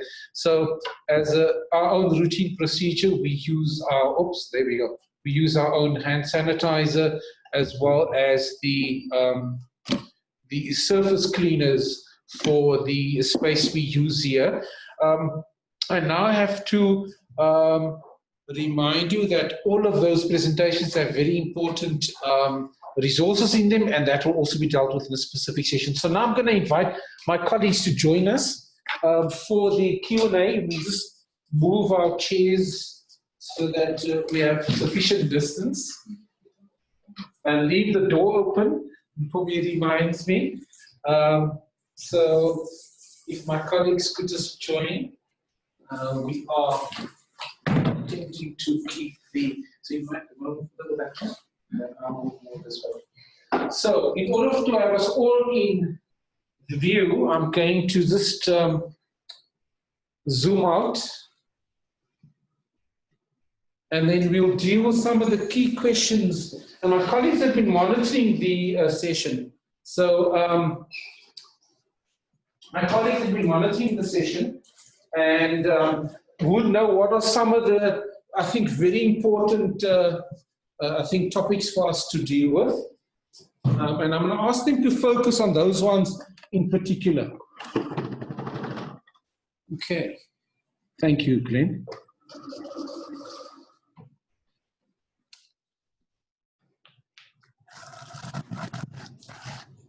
There we go.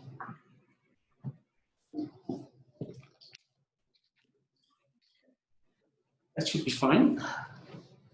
So thank you very much for those presentations, and thank you very much for your questions as the attendees.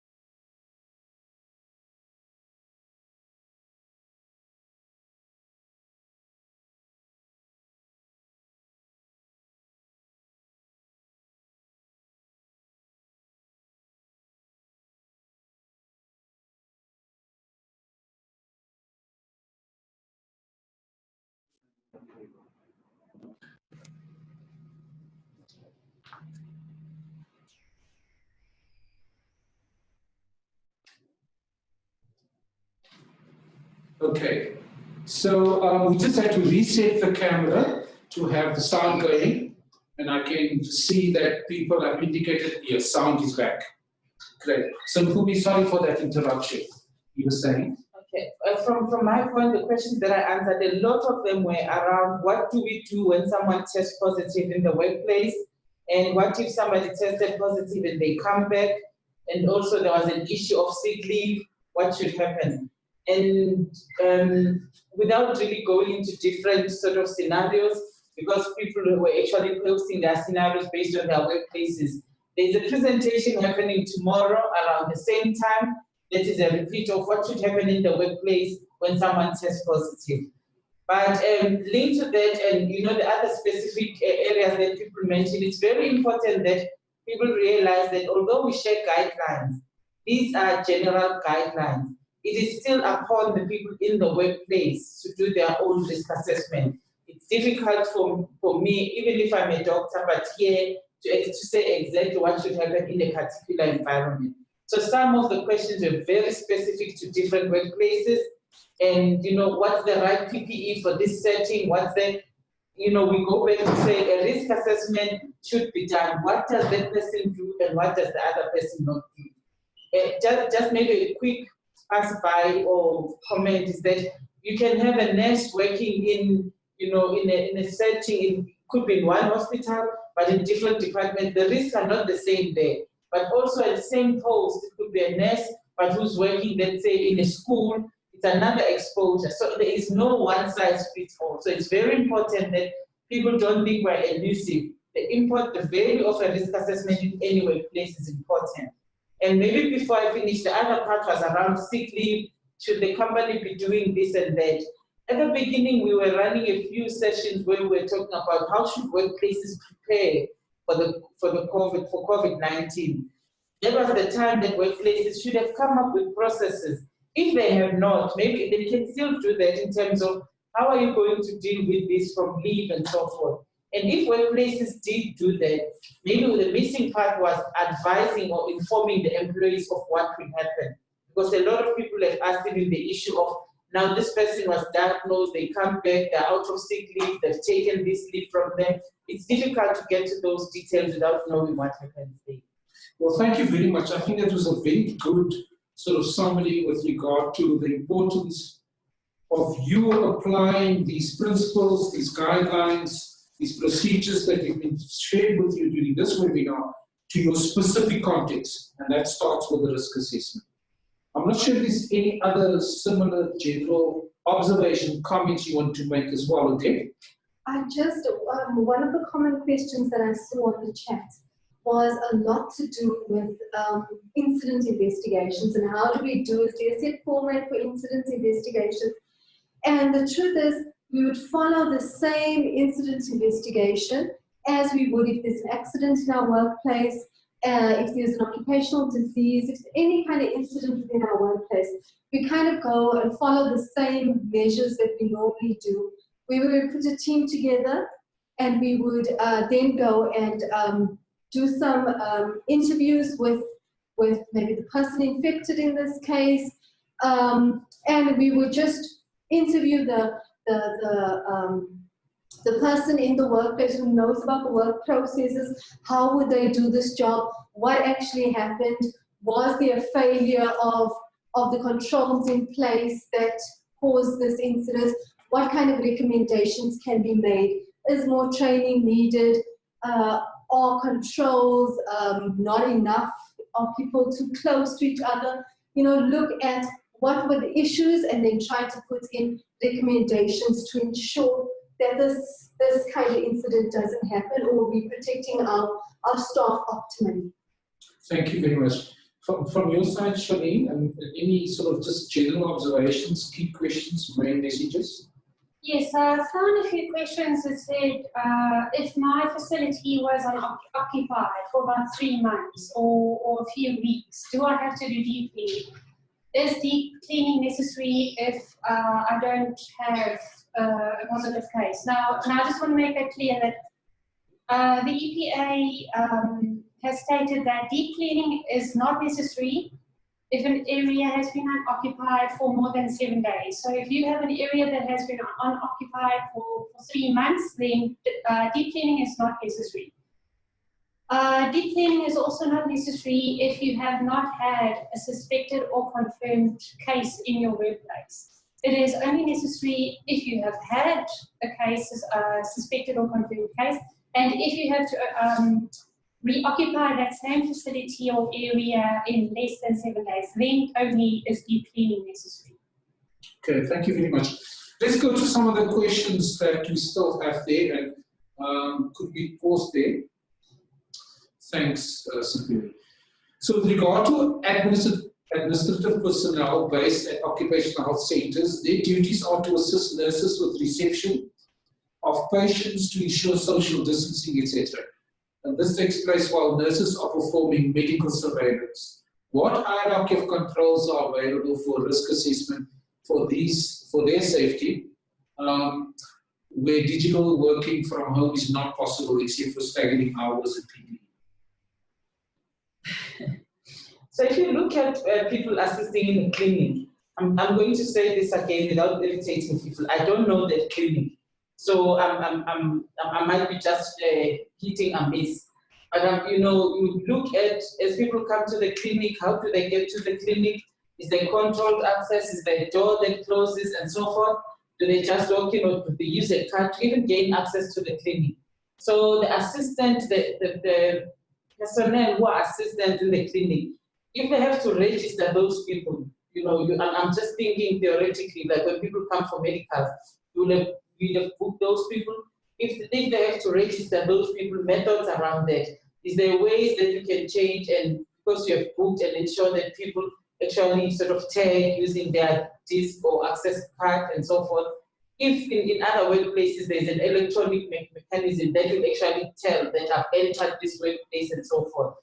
But if not, if maybe you have to go to their desk to register, there could be a screen or a sheet or a visor, you know, some big sort of mechanism whereby as the people talk there, because there's usually an initial interview. So what I'm trying to say is that it depends on what activity this assistant is doing. But otherwise, if it's more of a clinical activity, you would handle like any other, you know, person doing a clinical activity. If it involves handling the person, I'm not sure, maybe they're doing ECGs, it depends on what the assistant does. It's the usual controls in that clinical area, depending on what they do. Okay, well, thank you for that, Omi. The next question is, can public education be carried out? Is the perception out there that when wearing cloth mask covering your mouth only is sufficient?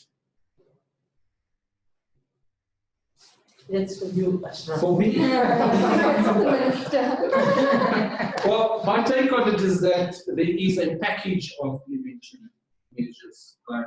So there's no single prevention measure. Mask is one of that will be determined by a proper risk assessment. Be that in any workplace context, as I think Pumi has indicated earlier, it's going to be specific to that. When it comes to the cloth masks, those are not regarded as PPE. They are regarded as measures in the public domain. And there are guidelines also with regard to how best to use those cloth masks. We are going to avoid any questions around how to deal with infections, as Pumi has indicated that tomorrow we will do the repeat session that looks at what to do when there is a COVID positive case within the workplace. Okay, so that question with regard to the school will skip. If persons are tested awaiting results, that's also for tomorrow. Okay, so let's start with this one. Once an employee has been tested positive, the regulations state that you have to report this to the Department of Health and the Department of Employment and Labour. The question is how? Is it a phone call or a template that needs to be completed and submitted? Is this provincial? Is it national? I guess is the other question. I know it's a bit of a border case line, but let's address this question. I think it's a good question to address because lots of people have queries around this. I think the first one it's a notifiable disease. And so it needs to be, the case needs to be reported to the Department of Health. Now, who does this? Ideally, under the idealist of circumstances, as the person who requested the test, you went to a doctor for an assessment. The assessment said that you could have COVID-19 and you go for the test, and the tests come back to the doctor, and the doctor notifies the person and also notifies the Department of Health. But oftentimes this is not, we're in a crisis mode at the moment, and so it's not always carried out. Sometimes people are going to individual lab facilities and requiring a test. Sometimes within the workplace, people have been referred and then get the results from there. So it's happening in different ways. So first thing is to try to ensure that this has been done. Ideally, the treating doctor has done this. If within the workplace the test was asked for, it needs to be reported by the occupational health sister or the occupational health doctor within the workplace. And this information would go to the provincial communicable disease coordinators. There's a list on the NICD website. There's a list of each of the provincial coordinators with their contact details. And then, with regards to reporting this to the Department of Employment and Labour, this only needs to be done after we've done the workplace investigation and we feel that it is an occupationally acquired COVID-19 infection. Then this would need to be reported to the Chief Inspector at the Department of Employment and Labour, the Inspection and Enforcement section, as well as to the Compensation Commissioner, filling in all the forms that is required to fill in an occupational disease. There's also a specific instruction from the Compensation Commissioner who basically outlines exactly what forms need to be filled in. Thank you very much. That addresses a couple of other attendees who've asked similar questions about reporting. So it's not just the result at the laboratory that automatically gets reported. Thank you very much. The next question we'll deal with is probably around control measures and the importance of the employee's responsibility. Can employees insist that workers who travel interprovincially for funerals or to take care for a family member to self-isolate for 14 days? Would that be an appropriate control measure for an employer to put in place where an employee has travelled with permission to either a funeral or taking care of a family? I think it's a very difficult one to answer. I think it depends on so many factors, like which provinces even did the person, was it a hotspot?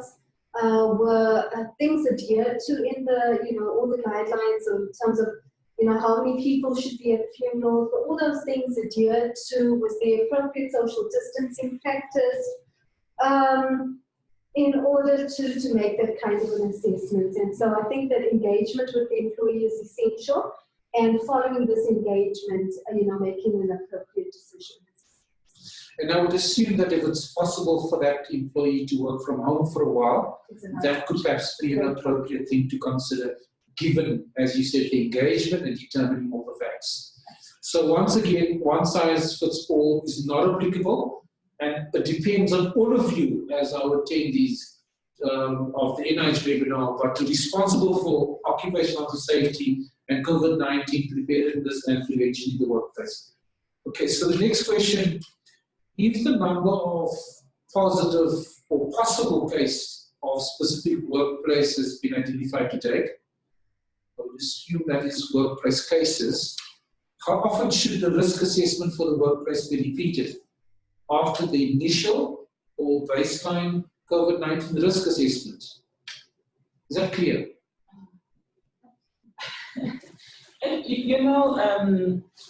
This question, I think it takes us back to the risk assessment bit. The law says, the risk assessment you can review or update at any stage when there's an incident. So ideally, after you get your first case, you look at, is it really from this workplace? It could be people working in a specific workplace, but maybe they were all coming from, let's say, from a funeral or from different funerals. So maybe you have evidence that it's not necessarily occupationally acquired, but you still need to do an investigation in terms of who they were in contact with and so forth. So if number 2 also tests positive, you know, or maybe they come to report, you still do the same for each one in that workplace. So by default, as you do that, you identify what happened, maybe social distancing was not observed, and then also review your controls at that time. So if you've got more people, you know, in that area, you first look at what's the potential cause. Is there any way that the workplace might have played a role in that? That's the point of incident investigation. And then you review your control measures in place, or even the hazards, you know, and sort of, you know, activities in your workplace. Thank you for that. So before I move to the next question for us as a panel, there's a question by, is it Vindile?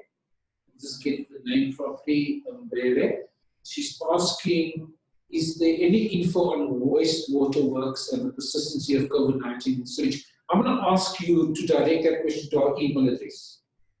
Please, Vindile, just direct your wastewater works question to our email address, that is info@nioh.ac.za.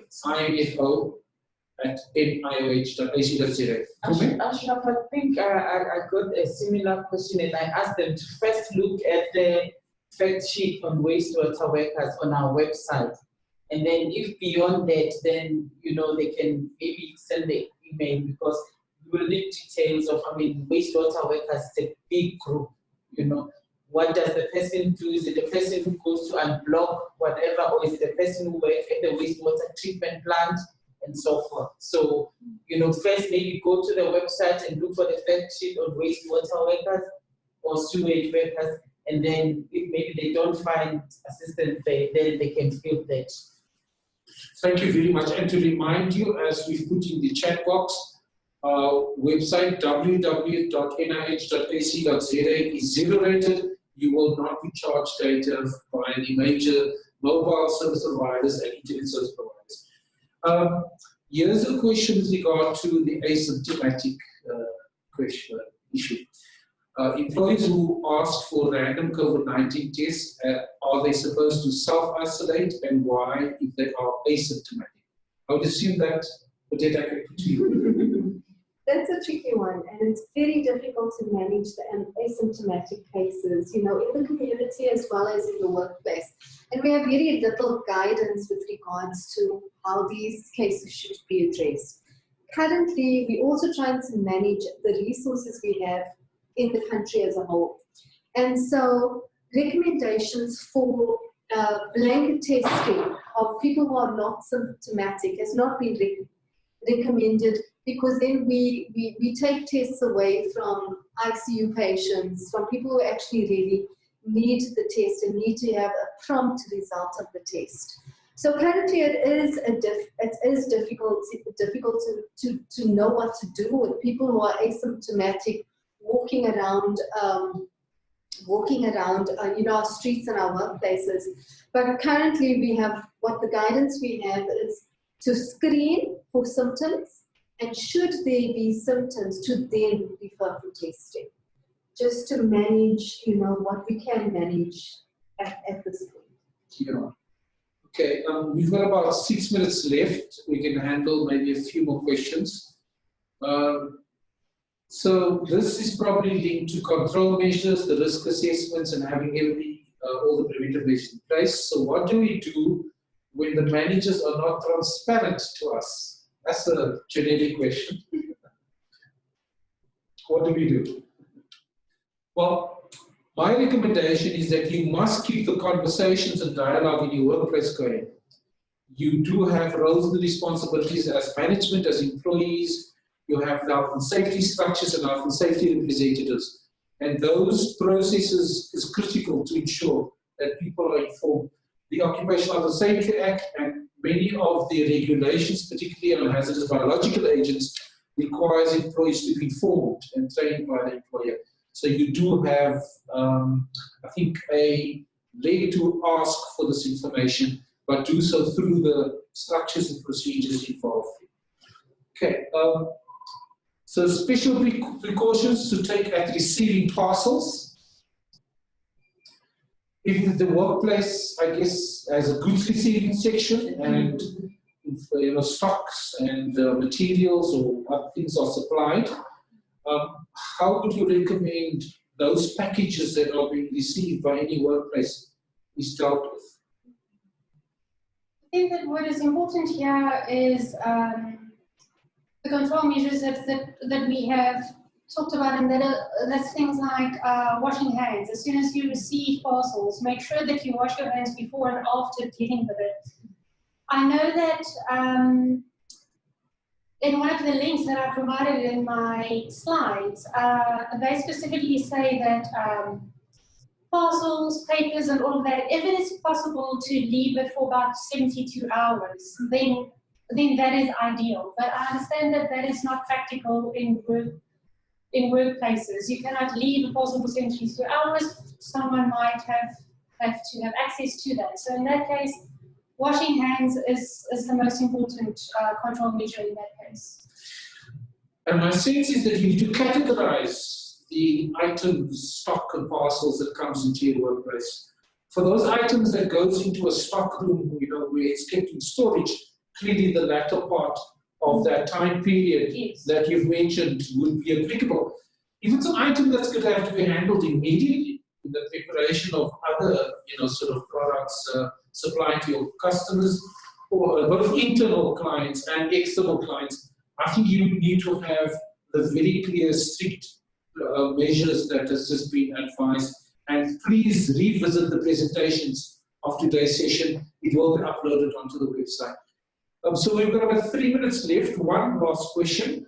Let's hope we're choosing one that's control specific for me. Yes, on the issue of parcels, like we said, there might be also engineering controls, but also administrative controls in place in terms of, as you might not have done this before, but it might be important to know where does the parcel come from, categorization, because they will give you an indication of time and where, So if maybe it comes from the next door area, it was like from a few hours ago and so forth. So even those, in terms of maybe changing slightly how we do things in terms of planning, and then today we are handling things that are from wherever, so for those things to get here, it might have taken 72 hours or whatever, then that will help in terms of being sure that today we're receiving things from here, but also accessible hand sanitizer station as well as, hand washing facilities. Well, that's 2 minutes. Let's see if you can squeeze in the last one. Okay.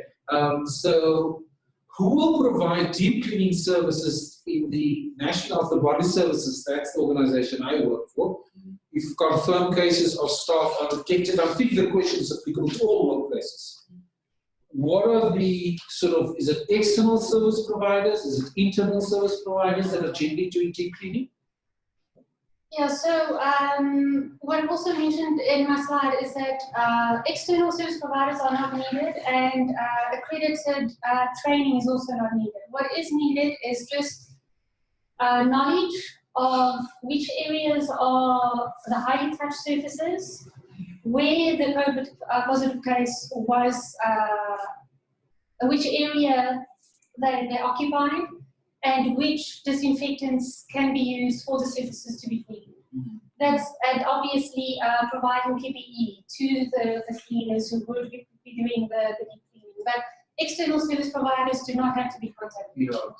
Just 2 points. I think it's critical to remember supervision is important. Just for the cleaners referred to now, that they be informed, that they be monitored, that they be guided continuously. At my workplace, people have used of color coding stickers on high touch areas. So door handles generally have 1 or 2 red dots, if not more. At the lift, I've seen 3 red dots. They're all those buttons that people use. And this ranges from red to orange to green, which is low touch areas. But still that guides you as the worker, and it guides your colleagues who's helping with cleaning your area, your office, and so on. And we both have the hand sanitizers with the foot pedal stands, and we have the surface cleaning provision provided as well. You've seen our surface bucket clean wipes as well. So all of those measures are important, but most importantly, each of you would have to ensure that you actually observe this, that we are the advocates and we are the champions of this collective group of measures that we've got to put in place. And therefore, our fellow employees having participated in this particular webinar, we've got to ensure that all the key principles, the key messages, the take-home tasks that we've got to implement happens in our workplace. And so at this point, I need to just say thank you very much to our presenters here. That's Dr. Mpumi Ndaba from the Occupational Medicine section of the NIOH, her colleague, Dr. Odette Volmink, also from Occupational Medicine, and Dr. Charlene Andrus from the Toxicology section. And then obviously there's this group of panelists. I'm not going to mention them by name. They're not the frontliners here. We've been answering your questions live during the session. There are some questions that are remaining, and we will look at how to address that. And then finally, the colleagues from the IT section and Information Service section, Ben and Simpiwe, and I'm forgetting what else that may need to be mentioned. Thank you very much for the team. So this collaborative effort between the Wits Health Consortium, supported by the HWSETA, on behalf of the National Institute for Occupational Health, I thank you for joining us today, and goodbye.